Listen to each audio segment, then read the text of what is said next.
Why is a decade defined by analog tech suddenly the most influential era in the digital age? The 1990s anime aesthetic has returned with a vengeance, dominating our screens and our playlists. It's a look that feels both futuristic and ancient, a specific kind of digital nostalgia. In an era of pixel-perfect 4K clarity, we are collectively reaching back for something else. Welcome to the Golden Age, the final peak of traditional hand-drawn Japanese animation. This was a time when the medium reached its pinnacle of craftsmanship just before the digital shift.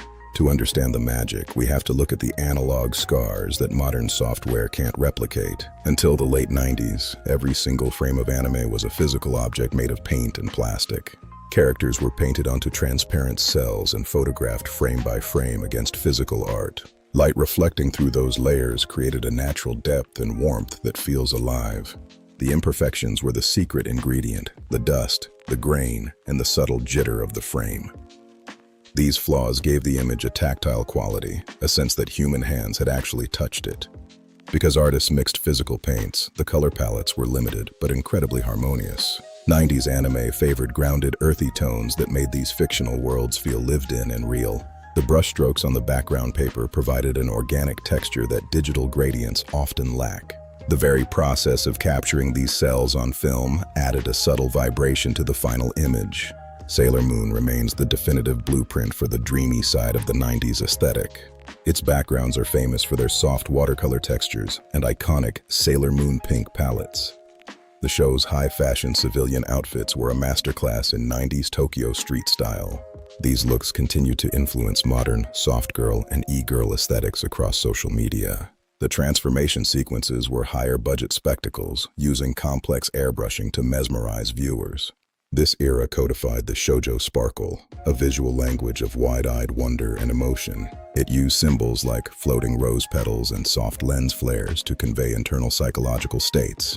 But if Sailor Moon was a dream, Neon Genesis Evangelion was a beautifully rendered nightmare. It used cinematic framing and long static shots to build an atmosphere of psychological tension. Its industrial UI and bold typography have become shorthand for 90s tech noir aesthetics. The series pushed the technical limits of cell animation, using lighting to create a raw, feral energy. The pilot suits were designed to emphasize the biological, visceral nature of these giant machines. Then there's Cowboy Bebop, the gold standard for hand-drawn fluidity and cinematic neo-noir. It created a lived-in future that felt tangible, dirty, and profoundly relatable to our own world.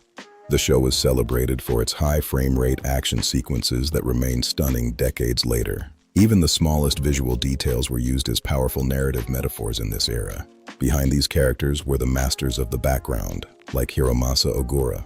His work on Ghost in the Shell defined the cyberpunk aesthetic with its grit and realism. Ogura used hand-painted gouache to achieve a humid, heavy atmosphere that felt real. He added rust, water stains, and grime to futuristic buildings to make them feel lived in.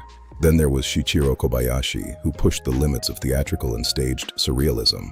His work on Revolutionary Girl Utena created a dreamlike environment that felt profoundly distinct. For Western fans, the 90s aesthetic was inseparable from the world of VHS fan subs.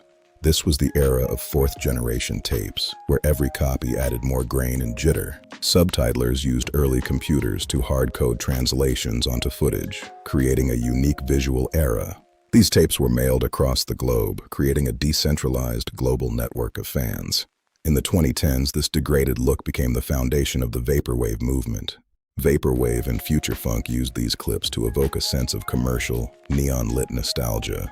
This visual language perfectly matched the city pop revival, a sound of urban luxury and leisure. It bottled a mood of Sehnsucht, a longing for a past that many modern viewers never lived.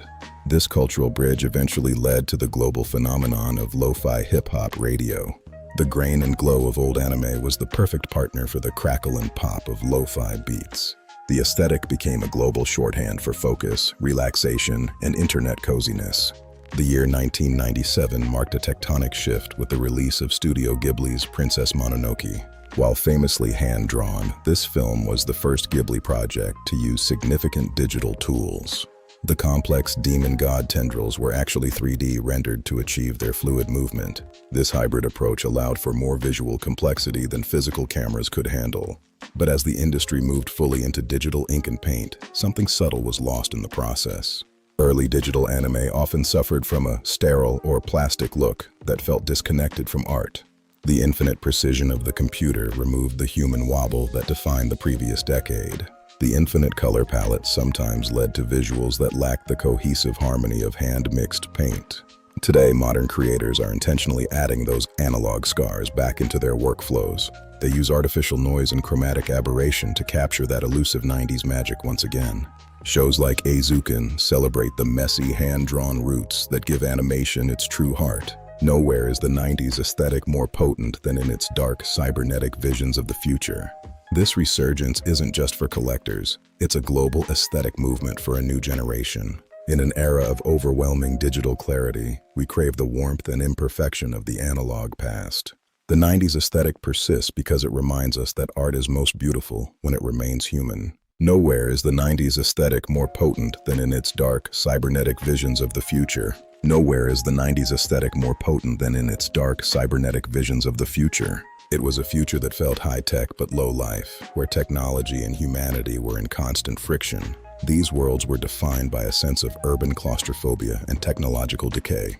The information age was visualized as a physical, tangible space that characters could literally enter. This merging of flesh and steel captured the anxieties of a world on the brink of the internet revolution. These films used spectacular destruction to reflect the societal changes happening in 90s Japan. The physicality of the cell process meant that every line carried the literal weight of the artist's hand. This human energy is what we find missing in the cold, mathematical precision of modern algorithms. Every frame was a labor of love, a testament to the dedication of thousands of skilled craftsmen. When you hold a cell, you are holding a tangible piece of the history of the medium. Millions of these cells still exist in warehouses, a physical archive of a vanished artistic era. In the world of cells, color wasn't just a choice. It was a physical recipe mixed by hand in the studio. This physical layering allowed for a richness and vibration that digital pixels often flatten out.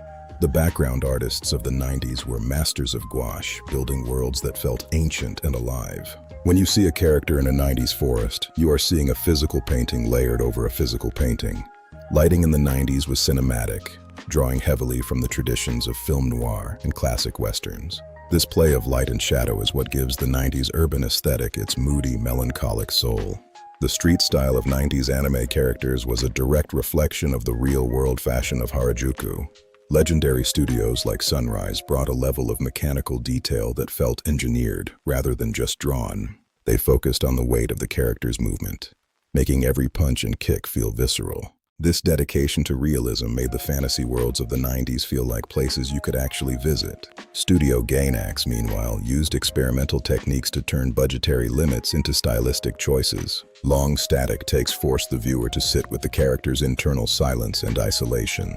This psychological approach to visuals forever changed how stories were told in the medium.